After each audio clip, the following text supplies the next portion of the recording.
예, 안녕하십니까. 자, 오늘은 자평진전을 강의하는 날이죠. 예, 격국론이에요.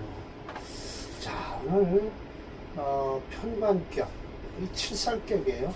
예, 이거에 대한 것이 이제 끝나고 다음 강의는 칠살격에서 운은 어떻게 취할 것인가에 대해서 결론을 심혜준 선생님이 말씀을 하시는데요. 일단 거의 칠살격은 이제 정의는 내려졌습니다.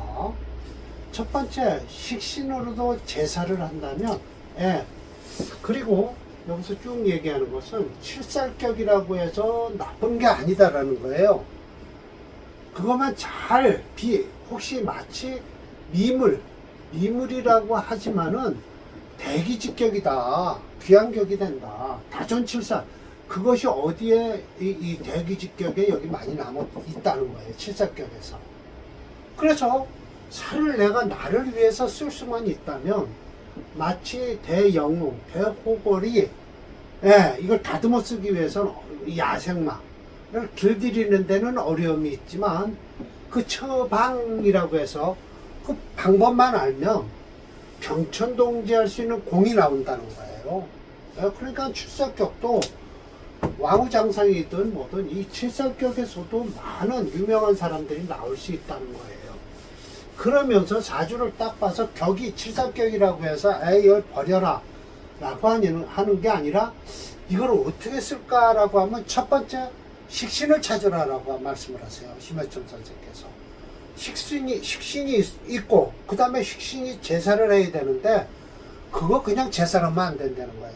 일주의 기운도 말하는 거예요. 일주가 어느 정도 유분을 해야 된다는 거예요. 사룡식재, 살격이 식신으로서 재해서 쓸 때라고 했으니까 이거 그럼 재해서 쓰면 살을 용신입니까? 아니에요. 살은 용신 절대 아닙니다. 식신이 용신이 되는 거예요. 식신이 격만 살격이다, 칠살격이라고 하는 거죠. 용신이 살입니까? 아니에요. 절대 아닙니다. 식신이 용신이죠. 그 다음에 식신을 도와주는 재성으로 간다든지 해야 될 거예요. 비겁도 괜찮고요. 비겁도 괜찮고. 그러나 인수는 안 됩니다. 인수가 들어오면 식신을 제하니까 절대 안 됩니다. 그래서 문명시 이게 참 좋은 케이스죠. 식신 제사라는 사주입니다. 이렇게 을묘라고 해서 을목이 완전히 뿌리가 있죠. 그리고 칠살격이죠. 운이 참 좋게 받쳐주는 운입니다. 6월에 태어난 음년생이니까 6월이니까 가을 아니에요. 왔던 계절로 돌아가야죠. 음년생이니까. 그러니까 화에서부터 목으로 가니까 8월부터 해서 목으로 가니까 이 한 60년 좋은 사주죠. 칠살격에도 이렇게 좋은 사주가 있다 이거예요. 그럼 칠살을 용신으로 쓰냐? 아니다. 안 쓴다 라는 것이죠. 두 번째, 사룡식재를 하는데 반드시 말이죠. 재성과 인성이 같이 투출할 필요는 없다는 거예요. 그럴 필요 없어요. 그러면서 설명을 하시죠. 그런데 이건 인성이 용신이에요. 그러면 또 칠살이 용신이냐라고 하면 여기서 칠살이 희신이 됩니다. 그 이유, 이건 좀 작기 칠살이겠죠. 그 이유, 인성이 용신일 때는요, 칠살이 희신입니다. 인성을 용신으로 쓸 땐 칠살이 희신이다라는 거예요. 네, 맞습니다. 그리고 두 번째, 용인. 이게 인성을 쓰는데, 이때는 인성을 쓰는데, 그러면 결국은 인성 쓰고요. 비겁을 가느냐? 비겁보다는 오히려 칠살이 좋다. 살인상생격을 하라라는 것이죠. 용신격으로. 세 번째, 용재. 재성을 쓰겠다는 거예요. 이게 바로 이제, 아니, 어떻게 칠살격에서 재성을 씁니까? 라고 하면, 사주의 꼴을 봐서, 극설교가가 너무 많으면 어떻게 된다? 아니요. 극설교가가 아니라 충분하게 일주에 유근하고 뿌리가 있으면요, 칠살을 써갖고, 재성도 쓸 수 있다라고 하지만, 이 사주는 솔직한 얘기로 똑같이 해라. 이것도 역시 살인상생격입니다. 사주격은. 그러나 이 재성은요, 와서 쓴다? 쓰긴 쓸 수 있지만 나쁘지는 않아요. 그렇지만은 여기서 지금 경금이 간목을 깨트니까 희신을 깨뜨니까 그렇게 썩 좋은 사주는 아니죠. 그러나 엄격히 해서 억부로 누른 이 사주는요, 인성부터 쓰는 사주죠. 인성을 쓰게 되면 뭐를 쓴다? 살을 쓰는 사주다. 살인상생격이다라는 거예요. 네, 좋습니다. 이제 신중하고 살이 가벼우면 어떻다, 뭐 이런 거죠. 그리고 철저 선생께서 이제 이 칠살격에 대해서 정의를 내리셨는데, 이건 칠살격이 아니라 칠살을 용신으로 할 때예요. 용신으로 할 때 세 가지예요. 그러니까 격은 아닙니다. 월지를 보는 게 아니에요. 살을 용신으로 할 때는 첫 번째가 제자약살이에요. 살을 용신으로 할 때 재성을 희신으로 한다. 이런 때는 일주가 강했을 때 얘기예요. 재성을 용신으로 하고요. 살중용인, 이것은 살이 중하니까 인성으로서 화살하라는 거예요. 그러면 살이 곧 뭐예요? 희신이 되는 겁니다. 여기서 용신이 되고요. 여기서 희신이 되고요. 식신재살, 이건 살이 전혀 관여하지 않습니다. 식신이 용신이고요. 재성이 희신이 됐든 비겁이 희신이 됐든 해야 될 겁니다. 그리고 4월 합감유살, 5월 관살혼잡, 6월 제살태과, 이것은 사주의 꼴입니다. 모양이 이렇게 생겼으니까 용신은 네가 그 안에서 잡아라 라고 하시면서 이렇게 6가지 경우를 말씀해 놓으신 거죠. 그래서 이 임철조 선생,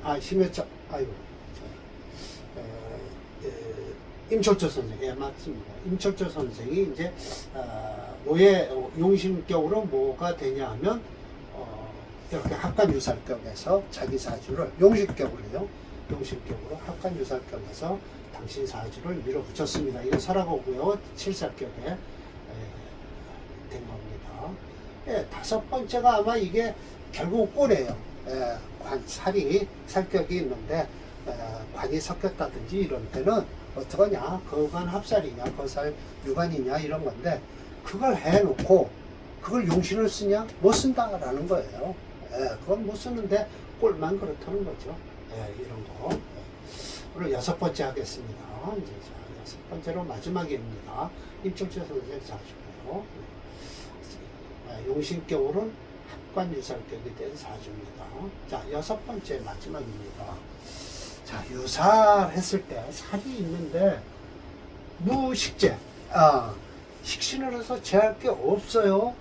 그럴 때 용인, 인성을 쓰면 마땅하다라고 하시면서 조원해라고 해서, 이거 벼슬 이름이네요. 보니까 원해라고 하죠. 우리도 벼슬직 위에 별정직인 것 같아요.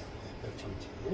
조원해 분명히 그렇다라고 하면서 이 사주는 정확하게 얘기해서 모기채죠. 이렇게 들여다보셔도 모기채입니다. 그러니까 이 모기채니까 무엇을 쓴다? 금을 쓰는데 금이 없어요. 여기 사주예요. 그러니까 토가 많으니까 토를 쓰고, 금을 불용하니까 토를 쓰고, 화가 용신이다. 그러면 목이 강하니까 뭐를 쓰는 거예요?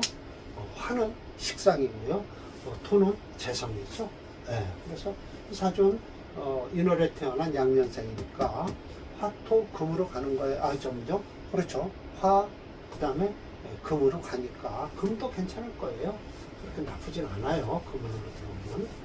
그 이유가 이렇게 지지를 금운이 들어오면요, 이 오화가 막아주죠. 금운이 들어오면요. 그래서 무난하게 지나갑니다. 그리고 이렇게 인로 화국을 해서요, 이 사주는 천간으로 화가 투출했다 하고서 화를 용신으로 쓸 수 있습니다. 그래서 여기서 인성을 쓴다라고 하면 여기 인성이 뭘까요? 수죠. 수 없습니다. 그런데 이걸 조원의 사주를 내놓으셨는데 인수가 없는 사주예요. 그리고 인수까지 가려면 어렵습니다. 이 사주는. 인월에 태어난 양년생 사주로서. 그래서 이게 목이 5.9고요.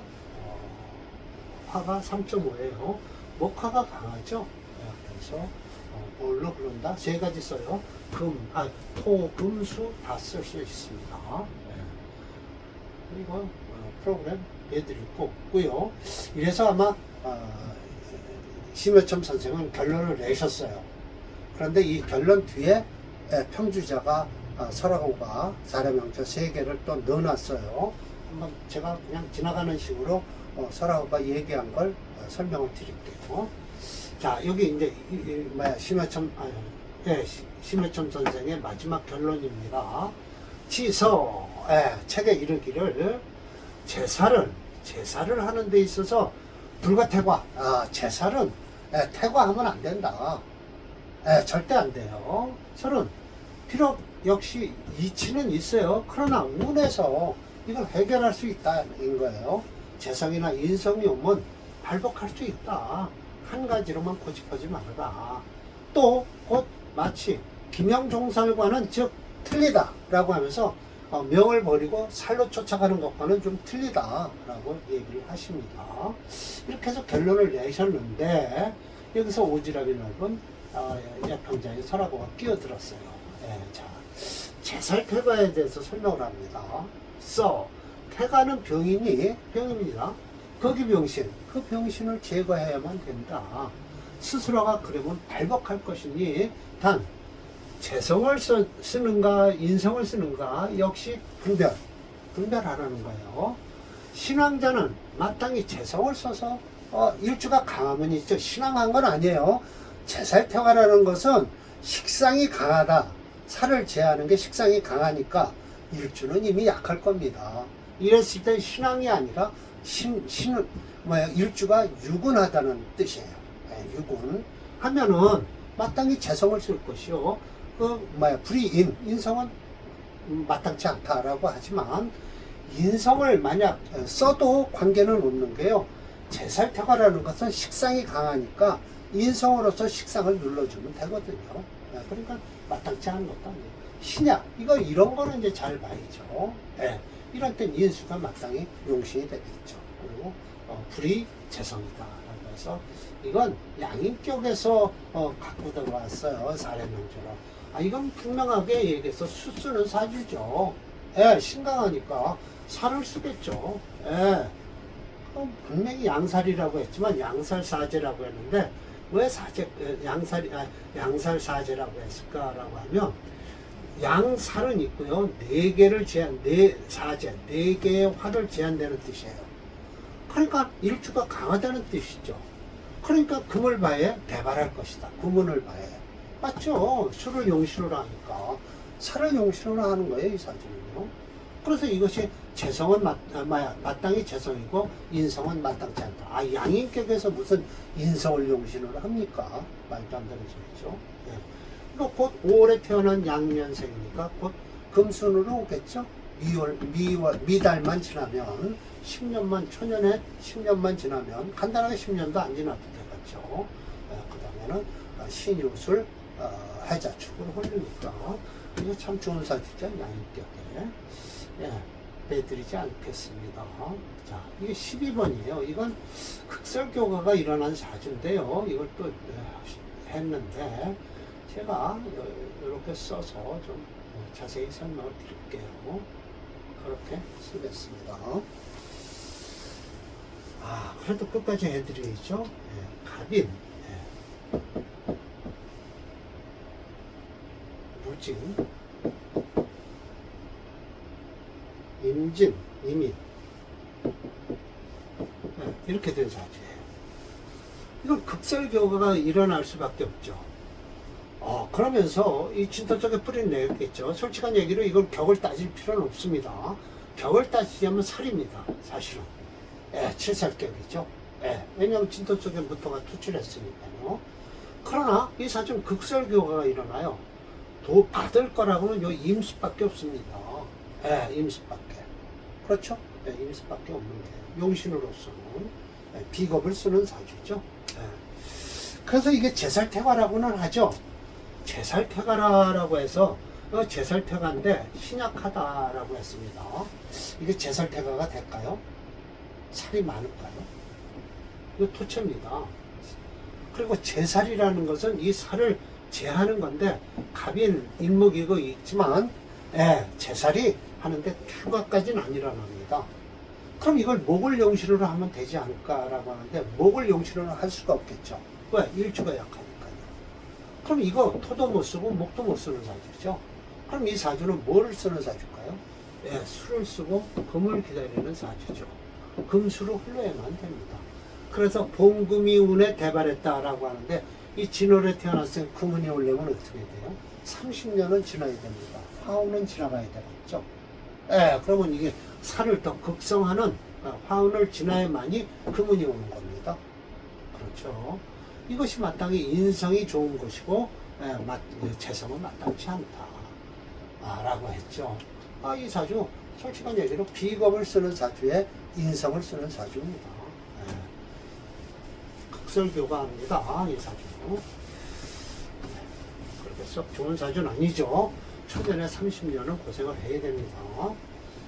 이 마지막 이제 호회원 사주가 이제 이렇게 딱 샘플을 주네요. 살아볼까요? 호연의 원전, 명전운이라고 해서 이 사주 보십시오. 이게 이제 식신격입니다. 이 사주는요. 왜냐하면 수월의 병화일지니까요. 식신격인데 용신은 무엇을 쓰냐면 이 살을 쓰는 사주죠. 용신은. 왜냐면 토가 채니까요. 목수 용조에서 목이 없습니다. 그러니까 수금으로 이것도 흘러야 되겠죠. 수호는 지났고요. 그래서 이 목은 그러면 어떠냐라고 하면 운에서 그냥 그렇습니다. 그래서 토를 소토해 주니까 괜찮습니다. 그러면서 이 사주를요, 설하고는 이렇게 설명합니다. 역시 제한한 것이 지나치다라고 했어요. 물론 지나칩니다. 살이 있는데 살을 용신으로 하는데 토가 많으니까 살을 누르는 게 칠살을 누르는 게 지나칩니다. 일주는 불황, 왕하지 않지만 절대 왕하지는 않지만 유근합니다. 충분히 살을 용신으로 쓸 수 있습니다. 그 이유 술터 속에 다 병화, 정화가 뿌리를 내렸기 때문에 분명히 술을 쓰는 사주입니다. 쓸 수 있어요. 의인, 인성은 마땅해요. 목운은 좋습니다. 운이 견제, 재성은 마땅치 않겠죠. 금운은요. 금운은 또 괜찮아요. 솔직한 얘기로. 술을 도와주니까요. 그래서 재인이 불병립, 인성과 재성은 별로 없죠. 여기도 재성도 없고 인성도 없어요. 이거는 이 사주는요. 토가 강한 사주예요. 토가 강해요. 그래서 인성은 반기고요. 불필, 재성은 필요 없다라고 하지만 그래도 재성도 괜찮습니다. 희재이자 반드시 불이인. 그래, 재성과 인성은 반대니까요. 제극인을 하니까 딱 나눠서 얘기를 하는 거겠죠. 인성이 필요한 자는 재성은 필요치 않고요. 재성이 필요한 자는 인성이 필요치 않다라고 결론을 낸 겁니다. 그러나 어떤 때는 대운에서 어떤 때는 인운으로 가다가도 재운도 받아서 쓸 수 있는 기회가 생깁니다. 이 사주가 재운이 들어와도 나쁜 사주는 아니에요. 그러나 이 사주는 재운이 올리면 죽었다 깨나요 오는 사주죠. 수월에 태어났으니까 양년생이니까 마지막 신이운 수월에 태어났으니까 이건 한번 죽었다 다시 살아나야 금운이 오는 사주니까 재운은 논할 필요가 없는 사주입니다. 이 사주는요. 그렇습니다. 자, 이렇게 해서 론 편관은 끝났습니다. 사실은 편관이라고 했지만 7살입니다. 7살. 그래서 다음 사주가 다음 단락에 편관에서 운은 어떻게 취할 거냐라고 치운론이 나오는데 여태 이야기한 것을 가지고 결론을 다 마무리하는 겁니다. 여러분 보십시오. 7살이 나쁘다고 해서 그 7살을 용신으로 안 한다 라고 결론을 내시면 안 됩니다. 분명하게 사주 꼴을 봐서 7살도 용신으로 할 수 있다라는 것을 전제 조건으로 들어가야지, 아이고 7살이라고 해서 못 쓰고 식신만 우선적으로 써야 된다 라고 생각하시면 절대 안 된다라는 말씀을 드리는 겁니다. 필요하면 7살도 용신을 쓴다 라는 걸 기억해 두시기 바랍니다. 자, 오늘 강의 마치도록 하겠습니다.